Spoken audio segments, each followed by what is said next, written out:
아이고, 우리 손녀딸 얼굴 좀 보자. 누구 닮아서 이렇게 이뻐? 아빠, 씻고 와.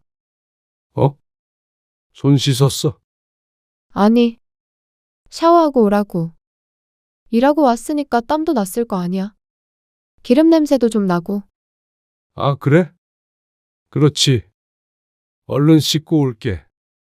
오늘 이야기 속 주인공은 66세 이정화 씨입니다. 그리고 그녀의 딸에 관한 이야기이죠. 이 씨는 편한 딸을 보니 속이 쓰리다 못해 썩어 문드러지는 것 같았습니다. 내 딸이 설마 부모에게 이럴 줄은 몰랐습니다. 애교 넘쳤던 막내딸은 이제 없었습니다. 땀 냄새가 난다며 아빠가 아이를 안는 것조차 탐탁지 않게 여기는 딸. 평생 자식들을 위해 땀 흘린 아빠에게 냄새 난다는 말을 하며 멀리하는 걸 보니 기가 막혔습니다. 며느리가 그러는 것도 아니고 내 친딸이 그런 말을 하니 상처는 더 컸습니다. 그렇게 변한 이유를 따져보자면 돈인 듯 했습니다. 돈 있는 시부모는 떠받들고 돈 없는 친정부모는 업신여기는 딸이 과연 내 딸이 맞나 싶었습니다. 아이 한 번 안아볼라 치면 샤워까지 해야 하는 현실이 서글펐습니다. 딸이 자신들을 어떻게 생각하고 있는지 알 것 같았습니다. 그래서 이 씨도 생각했습니다. 이제는 내 품에 있는 자식이 아니라 남보다 못한 사이가 되었다는 사실을 말이죠. 이 씨는 아들 하나, 딸 하나가 있었습니다. 이 씨 부부는 여유롭지 않은 형편에 아이 둘을 잘 키워보기 위해 무던히 노력했습니다. 이 씨는 오랫동안 식당 일을 했고 남편은 건설 일을 하다가 10년 전에 아주 작은 철물점을 차렸습니다. 아들, 딸 모두 이 씨 부부의 바람대로 공부도 잘했고 잘 커주었습니다. 이름 있는 대학을 졸업해서 직장에도 금방 들어갔죠. 그래도 어려운 와중에 자식들 농사는 참 잘 지었다며 스스로를 칭찬할 때쯤에 아들이 결혼을 했습니다. 남들처럼 집 한 채씩 떡하니 해줬으면 좋았겠지만 형편이 이래서 미안하다. 아들이 결혼 날짜를 잡은 날 남편이 한 말이었습니다. 아들, 딸 결혼시키려면 돈이 드는 걸 알기에 적금도 들고 했지만 충분치 않았죠. 하지만 고맙게도 아들은 고개를 저었습니다. 내밀었던 통장도 도로이 씨 부부 앞으로 밀며 말했습니다. 저희 결혼은 알아서 할 거예요. 양가 부모님 도움 안 받고요. 그게 돼? 집은 어떻게 하고? 신혼부부 전세자금 대출도 제도가 잘 돼 있고요. 집 마련하는 건 앞으로 천천히 계획할 거예요. 저희 둘 못 벌지 않으니까 금방 자리 잡겠죠. 그때까지는 아이는 가질 생각 없으니까 그것만 좀 이해해 주세요. 그건 너희가 원하는 대로 하는 거지. 우리 눈치 보지 말어. 네. 결혼 준비도도 알아서 할 테니까 참석만 해주시면 돼요. 아들의 말처럼 아예 손 놓고 있을 수는 없겠지만 마음은 무척 편했습니다. 이 씨는 며느리에게 순금 세트를 사주었습니다. 그 외의 선물은 며느리 쪽에서 거절을 하니 줄 수 없었습니다. 그래서 결혼식 날에 이 씨 부부 앞으로 들어온 축의금은 신혼여행의 보태라고 전부 아들네에게 주었습니다. 그게 전부였습니다. 이 씨 부부가 아들을 결혼시키며 쓴 돈 말이죠. 그래서 딸이 결혼할 때는 그렇게 갈등이 있을 줄은 몰랐습니다. 여기, 너 결혼에 보태려고 모아둔 돈이야. 이 씨는 아들이 결혼할 때와 똑같이 통장을 내밀었습니다. 딸의 몫으로 모아뒀던 3,500만 원이었습니다. 어찌 보면 큰 돈은 아닐지 모르겠지만 이 씨 부부에겐 의미가 있는 액수였죠. 아들이 거절했다고 딸도 무일푼으로 보낼 수는 없었습니다. 그런데 통장을 펼쳐본 딸의 표정이 이상했습니다. 울지도 웃지도 못하는 듯한 묘한 얼굴이었죠. 한참을 통장을 내려다보던 딸이 말했습니다. 전에 말한 적이 있었던 것 같은데. 현우 씨 있잖아. 집이 좀 부유해. 그 소리는 들은 적이 있었습니다. 여유가 있는 집안이라는 말 말이죠. 그래서 그쪽에서 전세집도 해준다고 들어서 감사하다는 소리를 여러 번 전했습니다. 그래서 이 씨 부부가 아들에게 보태주려고 했던 돈도 일부 빼서 넣었죠. 이걸로는 혼수도 제대로 못 넣을 것 같아. 딸의 목소리가 무척 울적하게 들렸습니다. 그에 따라 이 씨 부부의 표정도 어두워졌죠. 어느 정도가 더 필요할 것 같아. 이 씨가 조심스럽게 물었습니다. 그러자 딸이 잠시 생각하더니 대답했습니다. 혹시 1억이라도 맞춰서 줄 수는 없어? 그 말에 이 씨가 짧게 숨을 들이삼켰습니다. 설마 하니 억소리가 나올 줄은 몰랐습니다. 머리로 금액을 가늠하던 걸 멈출 수밖에 없었습니다. 노력한다고 될 금액이 아닌 것 같아서 말이죠. 그리고 그런 이 씨의 표정을 읽었는지 대답을 하기도 전에 딸이 한숨을 쉬며 눈을 내리깔았습니다.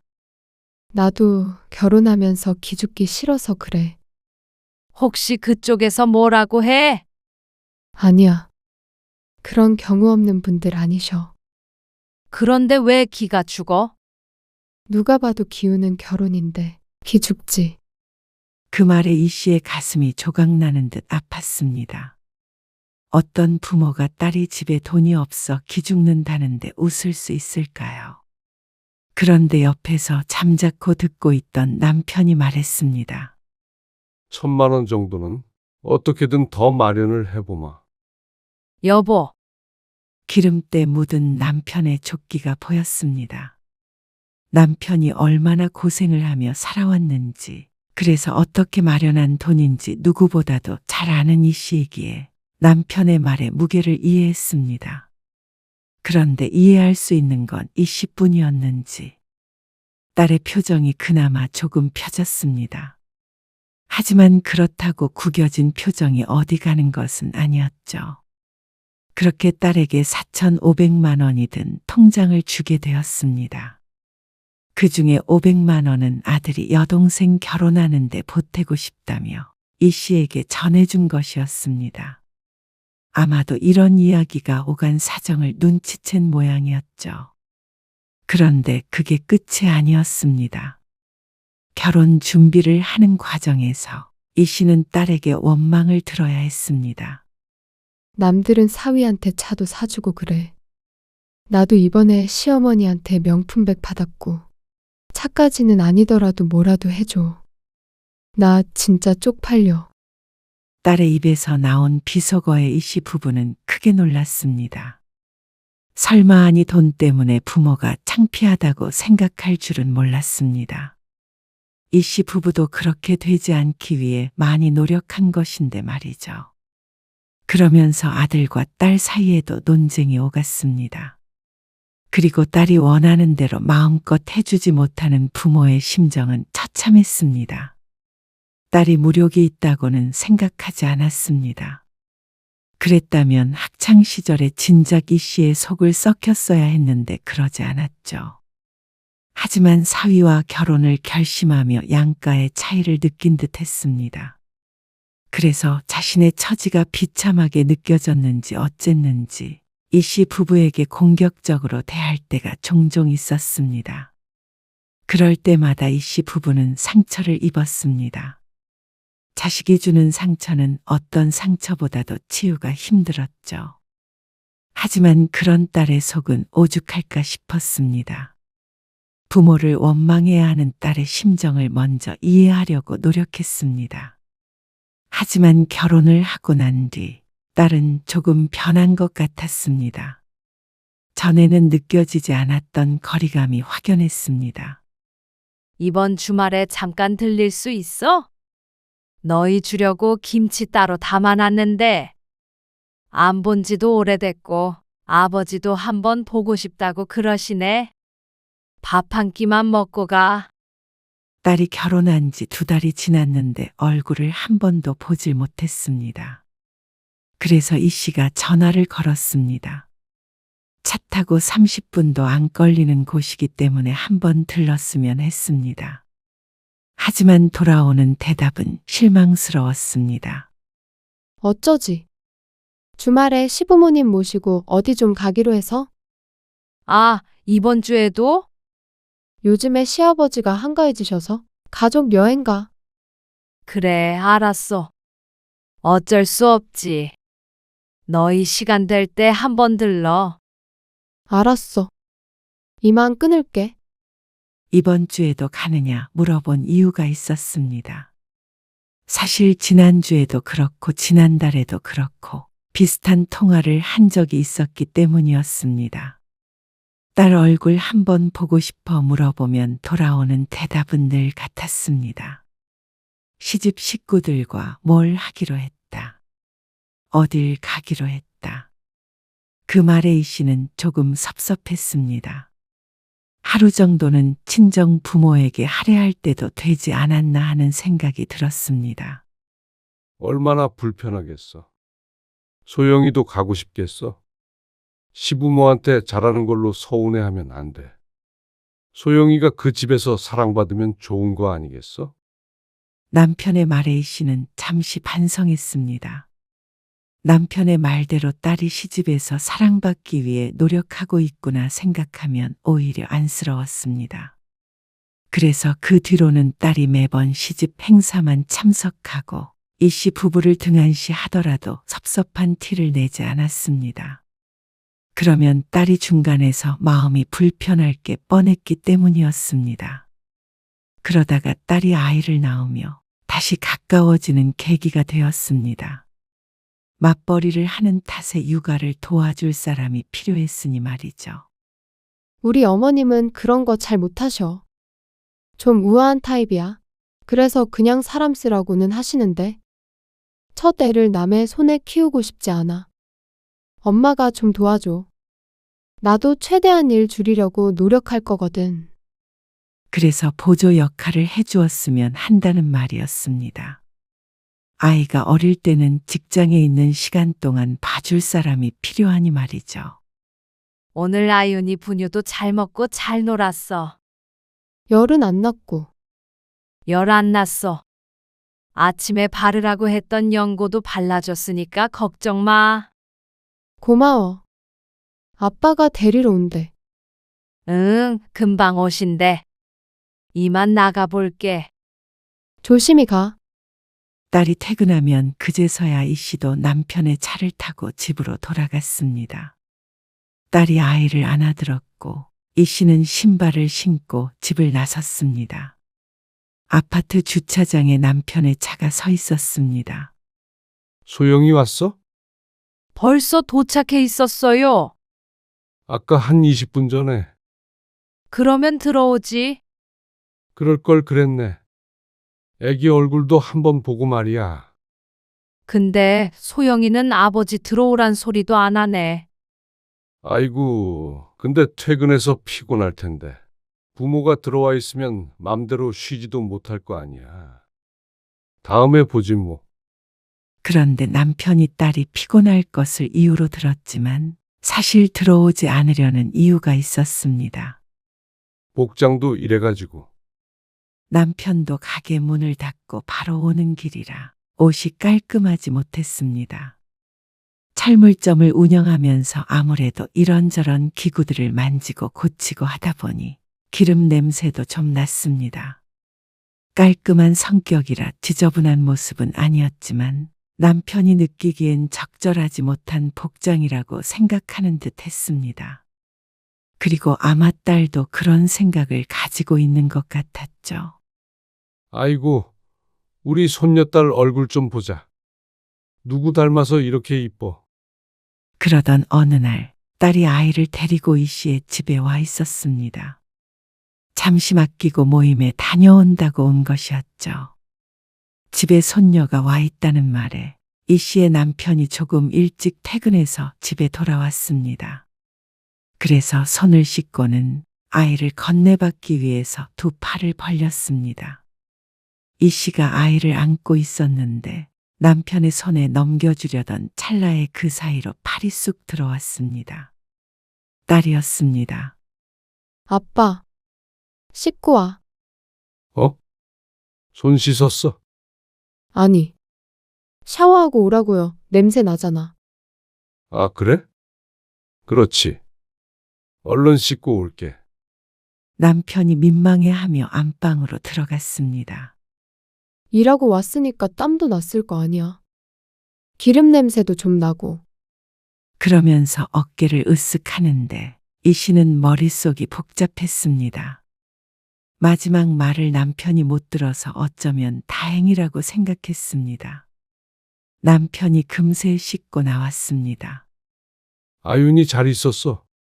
보통은 이 씨가 딸의 집에 가서 돌봐주니 남편은 오랜만에 손녀를 보는 것이었습니다. 나 그럼 다녀올게. 10시는 돼야 올 거야. 재워놓으면 이따가 안고 갈게. 그래. 얼른 다녀와. 딸은 휴대폰을 챙겨 자리에서 일어났습니다. 그런데 뒤돌아 나가려다가 말고 머뭇거리며 아버지를 향해 말했습니다. 아빠, 혹시 담배 피면 애기 만지면 안 돼. 흡연을 하는 게 신경이 쓰인 모양이었습니다. 하지만 어쩌다 이렇게 손녀가 집에 올 때면 남편은 담배는 손도 안 댔습니다. 걱정 마. 남편은 웃는 얼굴로 딸에게 대꾸했습니다. 서운한 건 이 씨뿐인 듯 했습니다. 그런데 딸이 밤늦게 아이를 데리러 돌아왔을 때 더 섭섭한 마음이 들었습니다. 아윤이 자? 조심히 안고 가. 아기띠 하면 돼. 아이를 조심히 안아들더니 등 뒤로 벨트를 찼습니다. 그런데 이상한 행동을 했습니다. 아이의 머리카락에 코를 박고 킁킁대는 딸. 왜? 무슨 냄새 나? 이 씨가 다가가 코를 갖다 댔지만 별 냄새가 나지 않았습니다. 혹시 아까 분유를 조금 흘렸는데 옷에 묻어서 냄새가 나나 싶었습니다. 그런데 딸이 엉뚱한 말을 했습니다. 아니, 철물점 냄새가 나는 것 같아서. 뭐? 철물점 냄새? 그게 어떤 냄새인데? 있어, 퀴퀴한 냄새. 그게 아윤이한테서 난단 말이야. 아빠가 오래 안고 있었나. 그러면서 이만 가보겠다고 짐을 챙기는데 이 씨는 얼이 빠져서 서 있었습니다. 너 지금 아빠한테서 퀴퀴한 냄새가 난다는 거야? 이 씨가 갑자기 언성을 높이자 딸이 의아하다는 표정으로 대답했습니다. 땀 냄새 같은 거 있잖아. 쇠 냄새인가. 아빠한테서 늘 나는 냄새. 아빠 아까 샤워하는 거 봤잖아. 냄새가 뱄나 보지. 무슨 냄새가 난다는 거야? 아윤이도 씻겨서 향기밖에 안 나는데. 그냥 그런 거 같아서 맡아본 거야. 왜 이렇게 예민하게 반응해? 예민한 게 지금 누구야? 네가 아니라? 누가 할 소리를 하는지 몰랐습니다. 이 씨가 날카롭게 반응하는 게 이상하다는 딸의 인상을 찌푸렸습니다. 나 냄새나 위생에 예민한 거 알잖아. 그건 누구보다도 이 씨가 잘 알고 있긴 했습니다. 이 씨가 애를 볼 때도 꼭 눈앞에서 몇 번이나 손 소독을 해야 했으니 말이죠. 그런데 딸의 반응이 지나쳤습니다.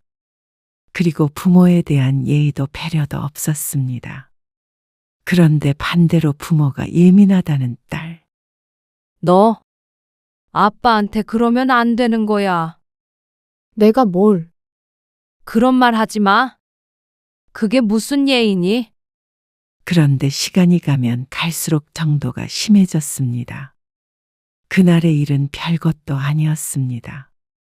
여보. 우리 아빠랑 자리 좀 바꿔서 앉아. 아윤이 옆에 앉으려고 하는데 아, 아윤이 아빠가 이유식 먹여줘야 해서 그래? 내가 먹여줄게.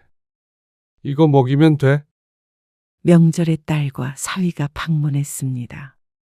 아들네도 한 차례 왔다 간 뒤였는데 늦지막한 시간에 도착한 딸과 함께 저녁 식사를 하고 있었습니다. 남편이 아기 의자에 앉은 손자 옆에 붙어 앉아 있었는데 딸이 그 모습을 보더니 자리를 바꾸길 원했습니다. 남편이 앞에 있던 숟가락을 들고 이유식을 떠서 아이한테 먹이려 하자 딸이 다소 날카로운 목소리로 말했습니다. 먹던 걸로 먹이는 거 아니지? 아니야. 안 쓴 거야. 애기 숟가락으로 먹여야 되니까. 그냥 김서방이랑 자리 바꿔 앉는 게 좋을 것 같아. 그러자 숟가락을 들었던 남편이 민망한 표정으로 자리에서 엉거주춤 일어났습니다. 사위가 오히려 어리둥절한 표정으로 남편과 자리를 바꿨죠. 장인어른이 하시게 둬도 되잖아. 그러자 딸은 다른 대꾸를 하지 않고 고개만 저었습니다. 그러자 분위기가 묘하게 가라앉았습니다. 딸은 냄새나 위생 핑계를 댔지만 사실은 부모가 아기를 만지는 것 자체를 불편해 나는 기색을 보였습니다. 그나마 이 씨에게는 더 관대한 편이었지만 그건 남편과 비교를 했을 때 상대적인 것이었습니다.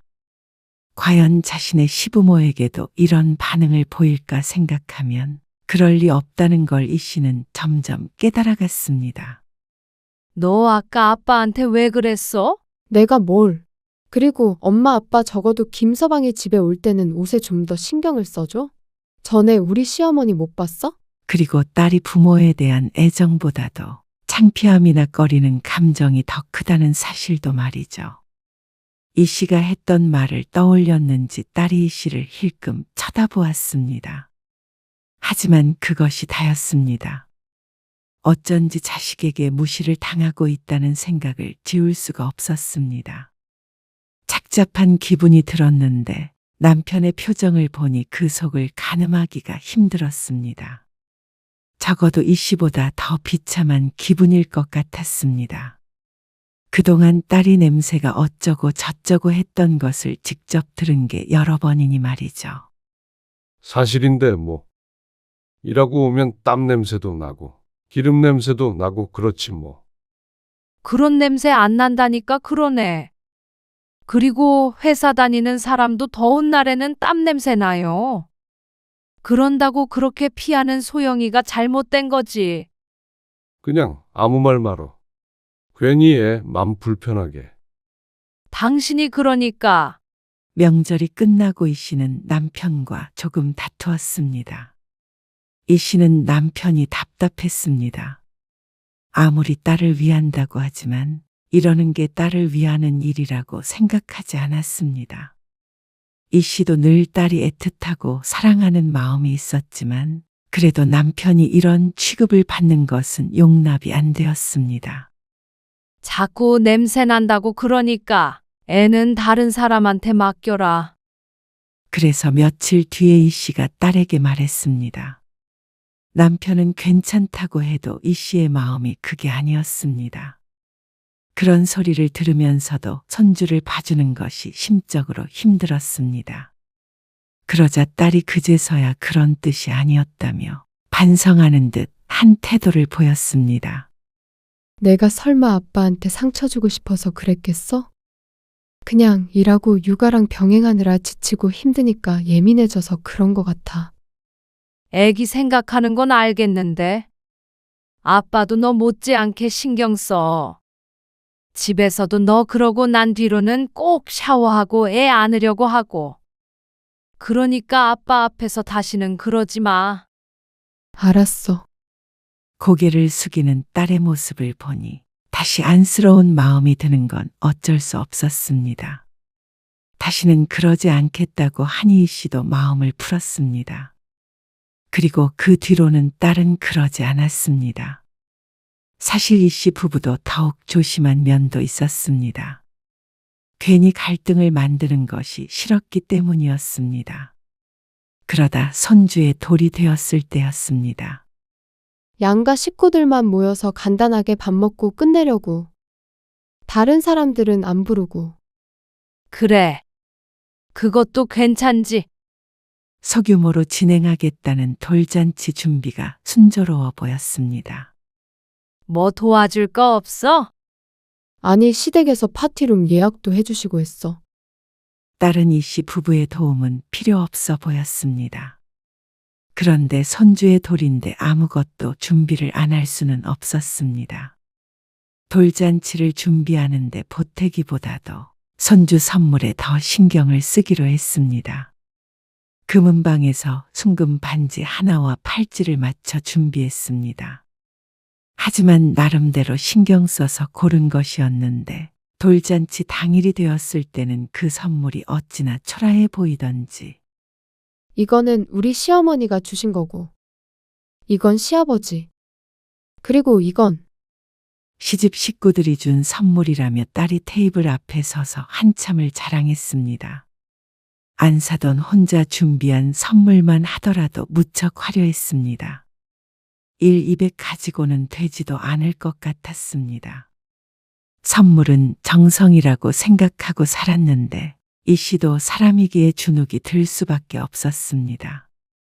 이 씨가 선물을 내밀자 딸의 표정이 굳어지는 게 느껴졌습니다.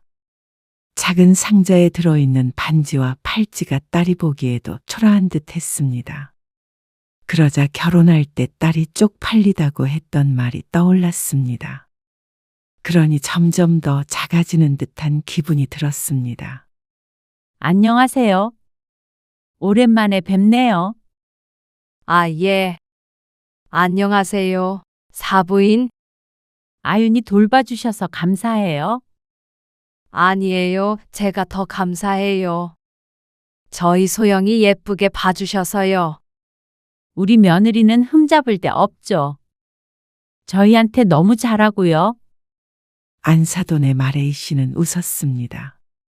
그래, 그거면 됐다 하고 속으로 되뇌었습니다. 그리고 본격적인 식사가 시작되고 여러 테이블에서 서로 대화를 나누며 시간을 즐겼습니다. 식사가 끝나갈 때쯤에 이 씨는 자리에서 일어났습니다. 화장실 좀 다녀올게요. 알았어. 남편에게 말하고 자리에서 일어나 화장실로 향했습니다. 그리고 볼일을 보고 나오려는데 세면대 쪽에서 사람 목소리가 들렸습니다. 소영아, 바깥 싸두니 철물점 한다고 그러셨나? 그러면 뭐 집 공사 같은 것도 할 줄 아시나? 안사돈의 목소리였습니다. 그리고 이어서 들리는 딸의 대답. 아, 네. 예전에 그런 일을 한 적은 있으신데. 어머 그래? 우리 집 작은 방 벽을 터버리려고 하는데 그거 바깥 사돈한테 맡아달라고 해도 되나 그럼? 아, 저희 아버지요? 그래. 기왕이면 아는 사람한테 맡기는 게 덜 아깝잖아. 어차피 드는 돈. 그 말에 기분이 상한다면 자격지심인가 하는 생각이 들었습니다. 그때 딸의 목소리가 다시 들려왔습니다. 저희 아버지 그런 가게가 아니라서요. 조그만 철물점이에요. 전에 그런 일도 하셨다며? 그냥 작은 구멍가게 같은 거예요. 어머님이 생각하시는 그런 데 아니고.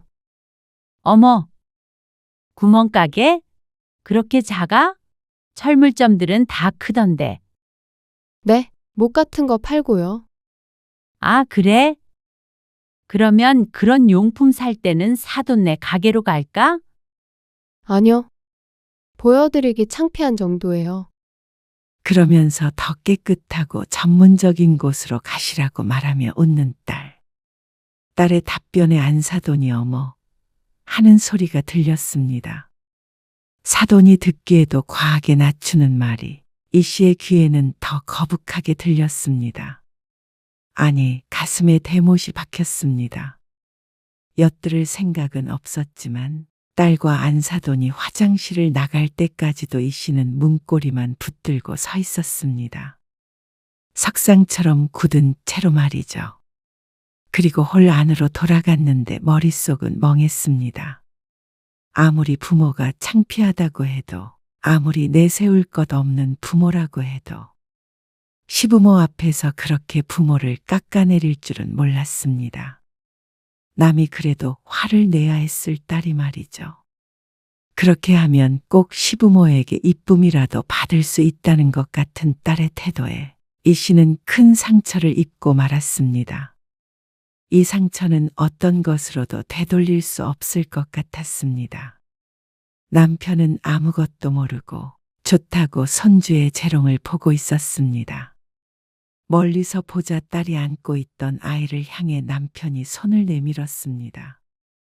그런데 그 순간 딸이 몸을 틀어버렸습니다. 남편의 손은 갈 곳을 잃었습니다.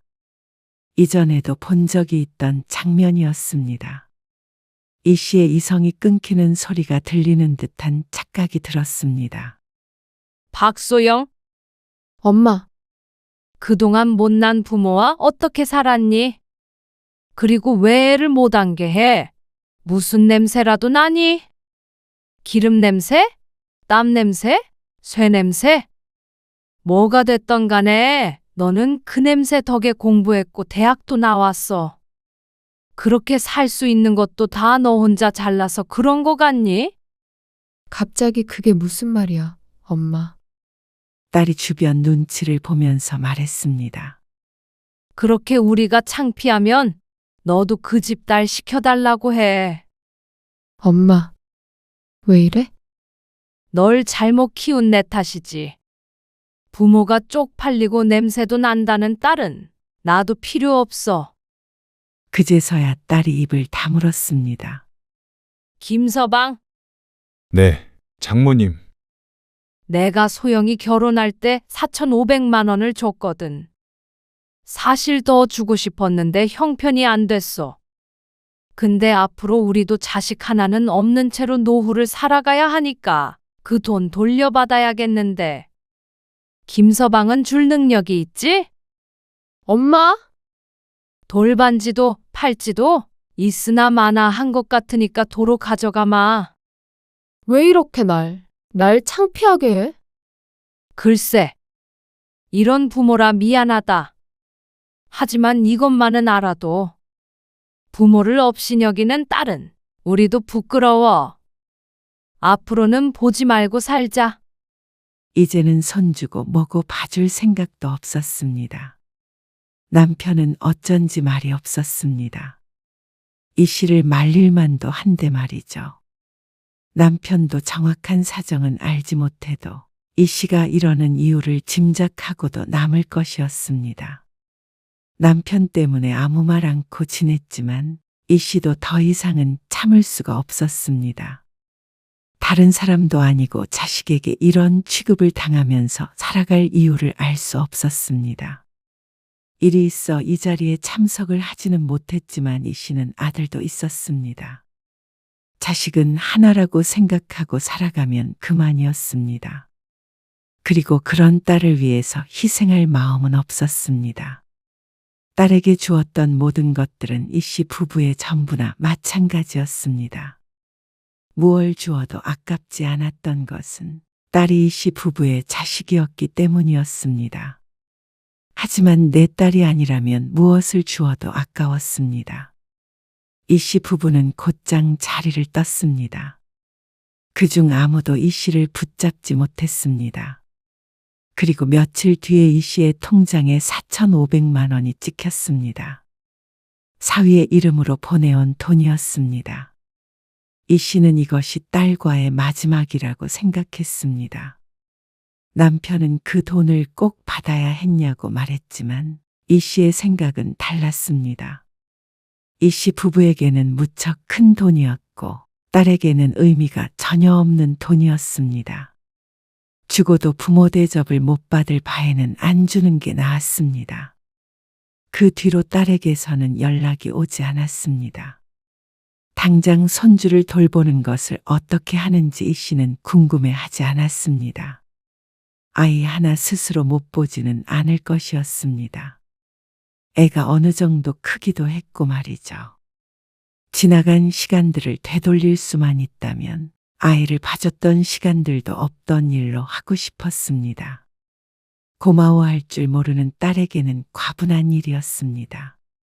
그리고 반년쯤 지났을 때 아들 내외는 이사를 했고 동시에 임신 소식을 전했습니다. 딸 때문에 울적했던 나날의 모처럼 기쁜 일이 생긴 것이었죠. 이 씨는 정말로 자식이 아들밖에 없는 것처럼 지냈습니다.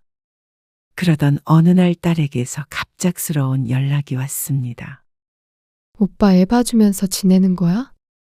아들네는 며느리가 일을 쉬고 아이를 보고 있었습니다. 하지만 이 씨는 딸에게 대답을 들려주지 않았습니다. 잠자코 듣고만 있자 딸이 한숨을 쉬며 말했습니다. 김서방이 줬던 돈은 돌려줘. 앞으로는 엄마 아빠 서운하게 안 할 테니까. 무슨 심경에 변화가 온 것인지는 몰랐습니다. 하지만 이 씨가 돌려줄 수 있는 대답은 한 가지였습니다. 나는 너 같은 딸 둔 적 없으니까 이만 끊자. 엄마, 정말 이럴 거야? 나를 친정도 없는 여자로 만들 거냐고. 친정이 필요 없는 사람은 너였잖아. 부자, 시부모 밑에서 잘 지내. 엄마, 나도 그날 엄마가 나 망신 줬던 거 잊고 잘 지내보려고 하잖아. 그러면 엄마도 못 이기는 척하고 받아주면 안 돼? 평생 그러고 살았던 걸로 충분해. 끊자. 이 씨는 그러고 나서 휴대폰 번호를 바꿔버렸습니다. 딸이 연락을 취하려면 다른 방법도 있겠지만 적어도 이 씨에게 직접 전화를 걸지는 못하겠죠. 이 씨는 딸과 통화를 하고 난 뒤에 오히려 후련한 기분이 들었습니다. 울며 빌지 않아줘서 감사했습니다. 그랬다면 또다시 어리석은 선택을 했을지도 몰랐으니 말이죠. 이 씨 부부는 그날 이후로 딸을 잊고 살기로 했습니다. 열심히 살아온 스스로가 창피하지 않았습니다. 그리고 딸이 없으니 누구도 그렇게 여기지 않았죠.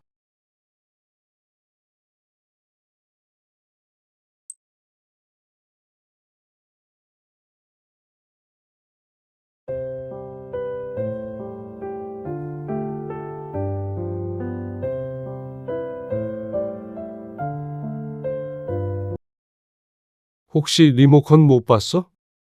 여기 팔걸이 위에 올려놨는데. 아, 리모컨 저한테 있어요. 근데 지금은 TV를 안 보셨으면 해요. 뭐? 왜? 정민이 집에 있을 시간이니까요. 이번 주에 학원에서 월말 평가 있거든요. 리모컨은 왜 가져갔어? 아버님 모르고 아무 때나 TV 보실까 봐요. 거실 리모컨은 앞으로 제가 보관할게요. 뭐?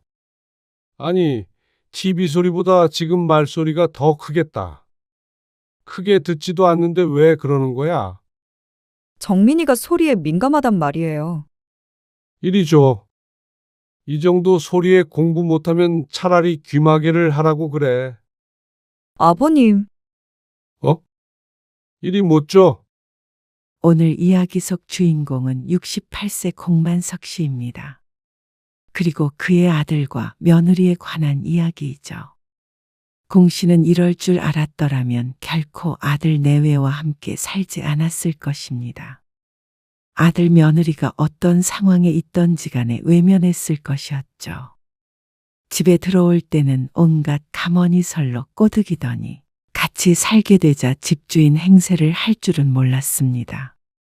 손자 공부에 방해된다며 숨조차 마음대로 쉬지 못할 지경이었습니다. 하루의 마무리를 9시 뉴스로 하는 공 씨는 생활 패턴에 큰 변화가 생겼습니다. 급기야 TV 리모컨까지 가져가며 이래라 저래라 하는 며느리. 내 집에서 TV 하나 마음대로 못 보는 게 말이나 되나 싶었습니다. 그런데 아들 며느리의 말도 안 되는 통제는 도를 지나쳐갔습니다. 공 씨도 이런 식으로는 한 달이고 두 달이고 더 살 수가 없었습니다. 혼자 살던 때가 그리웠습니다. 아들 며느리와 합가한 뒤로는 하루도 마음이 편했던 적이 없었습니다. 공 씨는 은퇴 후에 작은 편의점을 운영하며 혼자 살고 있었습니다. 아내는 2년 전에 세상을 떠났죠. 이제 겨우 혼자 된 삶에 익숙해졌습니다. 그리고 공 씨는 아들이 하나 있었습니다. 사는 곳이 멀었던 탓에 아들의 얼굴을 보는 것은 연중 행사나 다름없었습니다. 아내를 잃고 힘들었던 시기에조차 외로움을 혼자 견뎌야 했죠. 공 씨는 아침 일찍 출근해서 오후 7시에 퇴근을 했습니다. 그리고 야간 시간과 주말에는 알바생을 썼습니다. 그래도 아침부터 근무 시간이 길기 때문에 집에 오면 늘 녹초였습니다. 식사를 하고 싶고 소파에 앉으면 거진 9시였습니다. 공 씨의 하루는 늘 똑같았습니다. 드라마를 중간쯤 붙어보고 그러고 나서 9시 뉴스를 보고 방에 들어가 잠이 들었죠. 9시 뉴스가 시작하기를 기다리며 소파에 기대어 드라마를 보고 있었습니다. 그런데 공 씨의 휴대폰이 울렸습니다. 아들이었습니다. 명호, 네가 이 시간에 웬일이냐? 아직 안 주무셨어요? 내가 이 시간에 자나? 아, 다름이 아니고요. 내일 출근 안 하시죠? 주말이라 안 하지. 그러면 정민이 엄마랑 내일 좀 찾아뵐게요. 내일 오겠다고? 공 씨는 자신의 생일이라도 되나 싶어서 날짜를 세어보았습니다. 하지만 생일이 되려면 아직 한참 남았습니다. 뜬금없는 방문 예고에 공 씨가 의아해하자 아들이 말했습니다. 뭐, 상의할 게 있어서요. 그래. 그러면 내일 봐. 고개를 갸웃거리며 전화를 끊었습니다. 무슨 일이 됐건 간에 오랜만에 아들 얼굴을 본다는 것은 좋았죠. 공 씨는 다시 TV로 눈을 돌렸습니다. 커다란 TV에 뉴스 화면이 떴습니다. 그리고 뉴스가 끝나자 공 씨는 스트레칭을 한번 하고 욕실로 들어갔습니다. 양치질을 하고 자리에 눕자 여느 때와 똑같은 시간이었습니다. 그의 삶에는 일정한 습관이 있었고 그걸 지키는 것이 마음의 편안함을 가져왔습니다. 다음 날 오전 일찍 일어나서 집안일을 하는데 초인종 소리가 들렸습니다. 아들이 며느리와 함께 방문했죠. 정민이는 안 왔어? 손자가 보이지 않길래 물었더니 아들이 대꾸했습니다.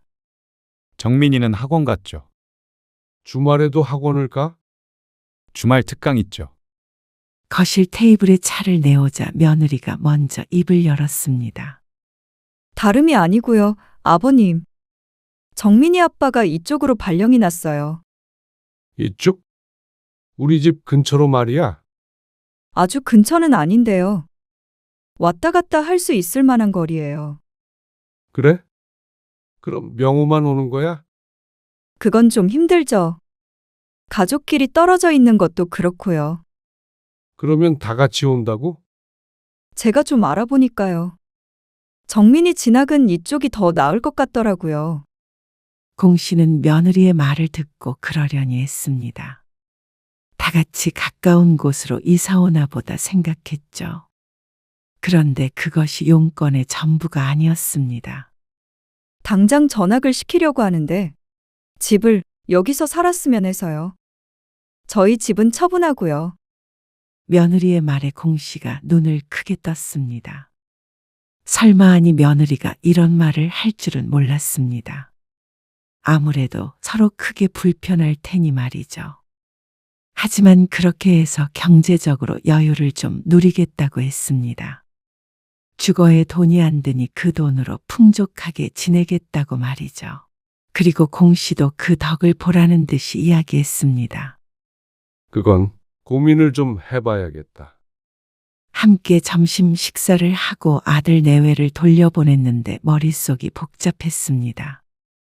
그리고 결국엔 아들 며느리의 뜻대로 하기로 했습니다. 어차피 이 집도 공 씨가 죽으면 아들에게 갈 집인데 같이 살다가 물려줘도 나쁘지 않을 것 같았습니다. 그리고 손자까지 함께 살면 시끌벅적하게 오순도순 지낼 수 있을 거라고 생각했죠. 그런데 시끌벅적하기는커녕 공 씨 혼자 살 때보다도 오히려 조용해졌습니다. 그리고 여러모로 불편한 점도 많았습니다. 아버님, 여기에 있는 신발들은 전부 뺄게요. 빼서 어디에다가 둔다고? 일단은 베란다에 내놓을게요. 그리고 소파 테이블은 이쪽으로 좀 밀어둘게요. 아참, 그리고 식탁도 여기보다는 이쪽이 나을 것 같아요. 아들네가 들어온 뒤로 공 씨의 집은 대대적인 자리 배치가 있었습니다. 그리고 소파나 냉장고도 아들네가 쓰던 것으로 교체되었죠. 이렇게 바뀐 모습을 보니 내 집이 아닌 것 같았습니다. 아늑했던 공간이 순식간에 낯설어졌습니다. 아버지, 안방은 저희가 써도 될까요? 아무래도 정민이 엄마도 있고 하니까. 졸지에 안방까지 뺏긴 공 씨였습니다. 그런데 혼자서 큰 안방을 쓰는 것보다는 부부가 안방을 쓰는 게 어쩌면 더 맞을지도 모른다고 생각했습니다. 안방에는 욕실도 따로 있기에 며느리를 배려해서 공 씨는 흔쾌히 방을 내주었습니다. 그러고는 거실에서 가장 멀리 있는 작은 방으로 짐을 옮겼습니다. 하지만 그런 것은 괜찮았습니다. 어차피 방에 있는 시간은 잘 때뿐이었고 주로 거실에서 생활했기에 불편함은 없었습니다. 그리고 같이 살게 됐으니 공 씨의 생각만 고집할 수는 없었습니다. 그런데 문제는 따로 있었습니다. 다녀왔습니다. 정민이 왔냐? 네. 얼른 밥 먹고 들어가서 공부해. 저녁 8시가 넘은 시간에 귀가하는 손자.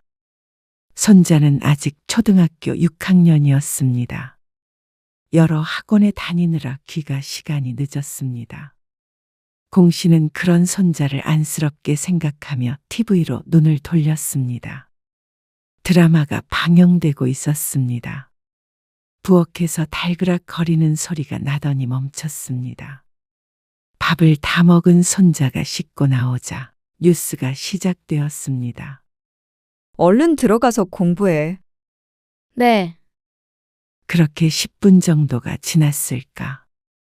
며느리가 다가와서 말했습니다.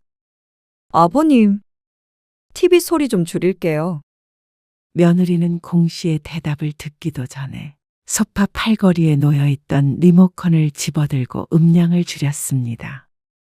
그런데 너무 줄인 나머지 뉴스에서 뭐라고 하는지 잘 들리지가 않았습니다. 이러면 아무것도 안 들리지. 공 씨가 음량을 2칸 올리자 그제서야 내용이 귀에 들렸습니다. 그런데 며느리가 한숨을 쉬며 맞받아쳤습니다. 자막도 다 나오잖아요. 아니, 아무리 그래도 소리는 들려야지. 정민이 공부하는데 방해돼서 그래요. 그러면서 공 씨에게 조금만 이해해달라고 코를 찡긋거렸습니다. 작은 방이 거실과 가깝기는 해도 TV 소리가 들릴 것 같지는 않았습니다. 시끄러운 음악을 틀어놓은 것도 아니고 말이죠. 그런데 며느리는 단호했습니다. 정민이 있는 시간에는 소리 3 이상으로 올리지 말아주세요. 부탁드릴게요. 그러고서 돌아서는데 황당했습니다. 3이면 아주 집중을 해야만 내용이 들리는 음량이었습니다. 평소에는 10 이상으로 키워서 들으니 차이가 많이 났습니다. 그런데 손주가 공부를 하니 방해하지 말라는데 굳이 신경 쓰이게 할 것이 있나 싶었습니다. 그러던 어느 날이었습니다. 주말에 소파에 앉아서 TV를 보고 있는데 며느리가 다가와 말했습니다. 아버님, 곧 정민이 와요. 그래? 학원 끝났나 보지? 네, TV 소리 좀요. 공 씨가 며느리의 눈치를 보고 TV 소리를 줄였습니다. 드라마를 보는데 드문드문 안 들리기도 해서 답답했죠. 그래서 TV를 그냥 꺼버리고 방에 들어가서 낮잠을 잤습니다. 1시간쯤 자고 일어나 나왔는데 거실이 조용했습니다. 각자 방에 들어가 있는 듯 했습니다. 귀가한 손자는 방에 들어가 나올 생각이 없어 보였습니다. 공 씨가 주변을 두리번거렸습니다. 소파 부근을 살피는데 찾는 물건이 보이지 않았습니다. 그때 때마침 안방 문이 열리고 며느리가 나왔습니다. 혹시 리모컨 못 봤어? 여기 팔걸이 위에 올려놨는데. 별 생각 없이 물었습니다. 혹시나 봤나 싶어서 말이죠. 그런데 뜻밖의 대답이 돌아왔습니다. 아, 리모컨 저한테 있어요. 며느리가 실수로 가져갔나 싶었습니다. 그런데 그게 아니었습니다. 지금은 TV를 안 보셨으면 해요. 뭐? 왜? 정민이 집에 있을 시간이니까요. 이번 주에 학원에서 월말 평가 있거든요. 리모컨을 왜 가져갔어? 아버님 모르고 아무 때나 TV 보실까 봐요. 거실 리모컨은 앞으로 제가 보관할게요. 뭐? 참 어처구니가 없는 말이었습니다. TV 소리를 줄이는 것까지는 이해할 수 있었어도 TV를 못 보게 하려고 리모컨을 가져간 것은 너무나도 이상했습니다. 아니, TV 소리보다 지금 말소리가 더 크겠다. 크게 듣지도 않는데 왜 그러는 거야? 정민이가 소리에 민감하단 말이에요. 이리 줘. 이 정도 소리에 공부 못하면 차라리 귀마개를 하라고 그래. 아버님, 어? 이리 못 줘. 이번엔 공씨도 물러나지 않았습니다. 손자 공부가 공씨도 중요하지만 그렇다고 며느리의 행동이 이해가 가는 건 아니었습니다. 너무 과한 면이 있었고 공씨가 집에서 쉬면서 가장 즐기는 시간이 바로 이 TV를 보는 시간인데 그걸 방해받으니 기분이 좋지 않았습니다. 공씨가 강하게 나가자 며느리도 더는 우기지 못하고 리모컨을 내밀었습니다. TV를 켜자 며느리의 표정이 일그러졌습니다. 소리까지 올려버릴까 하다가 똑같이 유치해질 것 같아서 냅뒀죠. 그런데 며칠 뒤에 더욱 황당한 일이 있었습니다. 퇴근해서 집에 오니 거실에 책상이 나와 있었습니다. 거실창에 붙여놓았는데 손자의 것 같았습니다.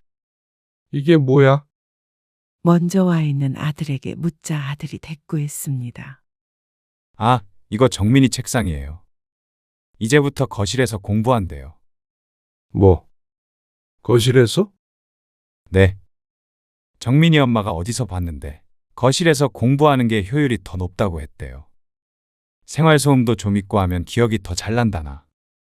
하지만 그 소리를 들으니 며느리가 자신을 골탕 먹이려고 이런 짓을 벌인 것인가 생각이 되었습니다. 뜻대로 하지 않으니 화가 나서 말이죠. 하지만 그렇다고 보기엔 손자의 공부를 중요하게 생각하는 며느리가 괜히 거실에서 공부하도록 하진 않았을 거라고 여겼습니다. 그날 공씨와 손자가 동시에 각자 자리에 앉았습니다. 손자는 거실 책상 앞에, 그리고 공씨는 소파에 말이죠. 그런데 그 모습을 보고 며느리가 기가 막힌다는 듯 물었습니다. 아버님, 뭐 하세요? 9시 뉴스 보려고 그런다. 정민이 공부하는 시간이에요. 시끄럽죠. 생활소음인지 뭔지가 좋다며. 생활소음은 그런 게 아니고요. 사람 지나가는 소리나 물소리, 뭐 이런 거죠. TV 소리는 과해요. 앞으로 9시부터는 TV 시청 금지예요. 정민이 아빠도 마찬가지고요. 공씨에게 과한 것은 며느리였습니다. TV도 못 보게 할 거였으면 거실로 책상을 옮길 때 적어도 한 번쯤은 공씨와 상의를 해야 했던 것 아닌가 싶었습니다. 일방적인 통보에 말문이 막혔습니다. 보통 8시 반쯤부터 TV를 보는데 9시부터 시청 금지라면 공시 보고 TV를 아예 보지 말라는 것과 같았습니다. 그런데 아들이 그 옆에서 며느리를 거들었습니다. 그래요, 아버지. TV 보는 옆에서 애가 집중이 되겠어요? 저도 안 볼게요. 아니, 그러면 뉴스를 어떻게 보라는 거야? 그리고 너는 원래 TV를 안 보잖아. 에이, 뉴스는 8시에도 하는데 뭘 그러세요? 하지만 공씨도 공씨만의 생활 습관이 있었습니다. 그걸 완전히 무시하는 행동이었습니다. 아침 일찍 출근하시니까 일찍 주무세요. 그걸 왜 너희 마음대로 정해? 정민이 때문에 그런 거니까 조금만 이해해 주세요. 이제는 손자의 이름만 들어도 경기를 일으킬 것 같았습니다. 그놈의 정민이. 초등학생 아이를 아주 잡는 것 같았습니다.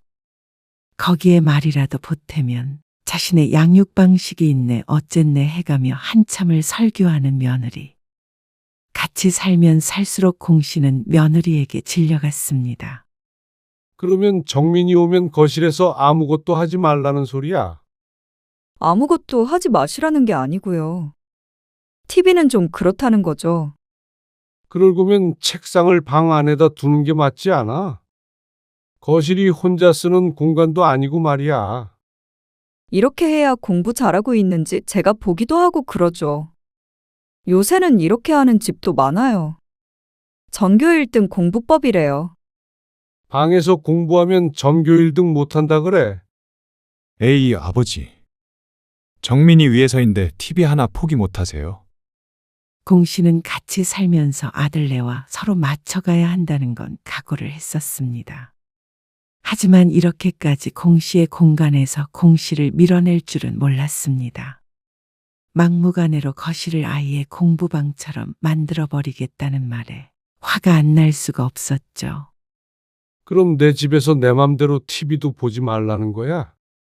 내 집이라고 하시면 저희 서운하죠. 방 안에 TV 넣어드린다니까요. 공 씨는 좁은 방 안에서 TV를 보고 싶진 않았습니다. 소파도 없었고 말이죠. 그런데 한마디 더 하려던 찰나에 손자와 눈이 마주쳤습니다. 연필을 들고 어떻게 해야 할지 몰라 당황한 눈치였습니다. 손자를 앉혀놓고 그 앞에서 실랑이를 하고 있으니 눈치가 보일 수밖에요.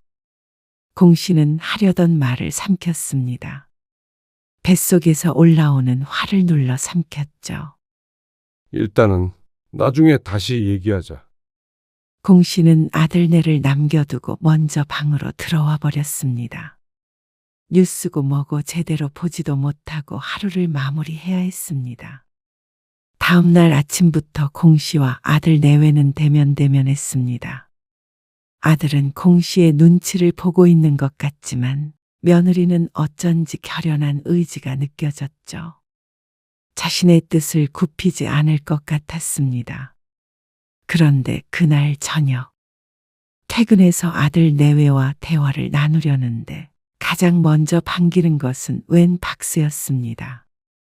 아버님 방에 TV 놔드린다고 했죠? 이따가 정민이 아빠 오면 설치해달라고 하려고요. 내 방에 TV를? 네. 이제 방에서 마음껏 보세요. 이제는 방에 들어가서 나오지 말라는 소리로 들렸습니다. 그리고 이런 것조차도 제대로 된 상의 없이 독단적으로 진행하는 것에 불만이 컸습니다. 공 씨는 한참 동안 박스를 내려다보았습니다. 공 씨는 꼭 뉴스 내용이 궁금해서 이렇게까지 하는 것이 아니었습니다. 공 씨도 최소한 유지하고 싶은 삶이 있었습니다. 편의점이 보는 것처럼 그리 쉬운 일은 아니었습니다. 70이 다 된 나이에도 나가서 일을 하고 들어오는데 특히나 고된 날도 있었습니다. 그럴 때 소파에 기대어 조용히 TV를 보면 그것이 공 씨만의 힐링이었죠. 그걸 아예 못하게 만드니 공 씨도 답답했습니다. 이럴 거면 차라리 혼자 사는 삶이 좋았습니다. 누구의 눈치도 보지 않고 마음대로 살아도 되니 말이죠. 모든 것을 아들 며느리에게 맞춰야 하는 삶은 고달팠습니다. 하지만 공 씨는 아무 말 하지 않았습니다. 아들이 퇴근해서 공 씨의 방에 TV를 설치할 때조차 옆에서 가만히 지켜보았습니다. 공 씨만 방에 들어가면 모든 게 다 평화로운가 싶으니 포기를 하게 되었습니다. 이제 와서 아들네 보고 나가라고 할 수도 없고 그렇다고 손자가 공부한다는데 옆에서 방해할 수도 없었습니다. 며느리도 나름대로 중간 지점을 찾으려고 노력했구나 생각하자 싶었습니다. 그래서 공 씨는 그날 이후로 TV는 방에서 혼자 보게 되었습니다. 이게 차라리 낫네. 음량에 신경 쓰지 않아도 되고 며느리나 손자 눈치를 안 봐도 되니 차라리 방에 있는 게 더 나은 점도 있었습니다. 분명히 그랬습니다. 하지만 몇 달 뒤 주말이었습니다. 저희 좀 나갔다 올게요. 이따가 정민이 오면 숙제하고 있으라고 전해주세요. 그래. 알았다. 손자가 학원 가고 없는 시간. 공 씨는 거실에서 TV를 보고 있었습니다. 거기에다가 아들네도 외출한다고 하니 들뜨기까지 했습니다. 주말에 이렇게 아들네가 외출하면 그제서야 숨통이 트이는 것 같았습니다. 그런데 그렇게 즐기던 시간도 잠시였습니다. 1시간쯤 지나자 학원에 갔던 손자가 돌아왔습니다. 가방을 거실 책상에 올려놓길래 공 씨가 TV를 끄고 자리에서 일어났습니다. 정민아, 엄마가 숙제하고 있으라더라. 네. 그렇게 전하란 말만 전하고 공 씨는 방으로 들어갔습니다. 손자 공부하는데 괜히 방해가 될까봐 문도 살금살금 닫았습니다. 그리고 방 안에서 TV를 보고 있다가 잠이 들었습니다. 그런데 거실에서 소란스러운 소리가 나길래 잠에서 깼습니다. 며느리의 목소리가 들렸죠. 문을 열고 나가자 어느새 돌아온 것인지 아들과 며느리가 보였습니다. 시간은 꽤나 흐른 상태였습니다. 너 정신이 있는 거니 없는 거니? 내일 단어 시험 아니야? 맞아요. 그런데 TV를 보고 있어? 핸드폰 압수했더니 TV를 보는 애가 어디 있어? 친구들이 뭐? 꼭 보라고 해서. 그런다고 하라는 공부는 안 하고 몰래 TV를 봐? 주말에 TV 좀 본다고 아이를 너무 나무라는 것 같았습니다. 그런데 아들은 그런 모습을 잠자코 지켜보기만 했습니다. 아무리 양육 방식이라는 게 있다지만 며느리는 너무했습니다. 너 이번에 시험 하나라도 틀리기만 해봐. 아주 그냥 핸드폰도 아예 없애버릴 거야. 며느리의 말에 손자가 울먹거리는 게 보였습니다. 공 씨가 며느리를 좀 말려야겠다 생각했을 때 다음 말이 공 씨의 기분을 건드렸습니다. 여보, 거실에 TV 없애버려. 아무튼간 진작에 없앴어야 하는 건데. 괜히 아버님 때문에? 뭐, TV를 없애? 그제서야 며느리가 공 씨를 돌아보았습니다. 멈출만도 하지만 며느리는 계속 씩씩거렸습니다. TV를 몰래 본 것이 이렇게까지 할 일인가 하는 생각이 들었습니다. 네. 어차피 저희도 TV 잘 안 보는데. 정민이 교육을 위해서 없애야겠어요. 보는 시간을 정해주거나 하면 되지. 그래봤자 몰래 볼 수 있잖아요. 거실에 TV가 아예 없으면 어떡해? 나도 보는데. 그러자 며느리가 한숨을 쉬며 말했습니다. 꼭 공 씨를 한심하게 생각하는 것 같았습니다. 아버님, 어차피 방에 TV 놓아드렸잖아요. 지금 아버님 TV 보는 게 중요해요? 애 미래가 달린 일인데.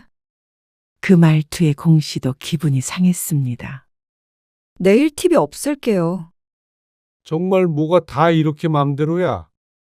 아버님, 내 집 거실에 있는 TV를 왜 마음대로 떼? 냅둬라. 방에서 보시면 되잖아요. 아, 거실에서 볼 거야. 어린애도 아니고 왜 이러세요? 정민이 교육 때문이라니까요? 자식 교육을 어떻게 하든지는 마음대로 해라.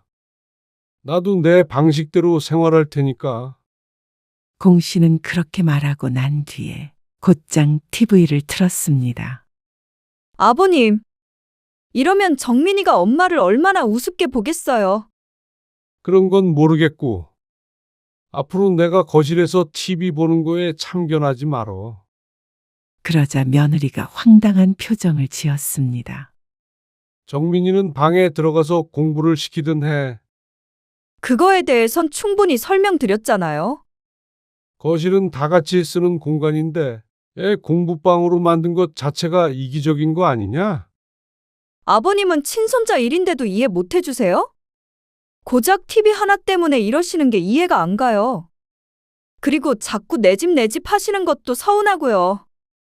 그럼 여기가 내 집이지 너희 집이야? 앞으로는 뭐라든 나하고 상의하고 결정해. 아버지, 왜 이러세요?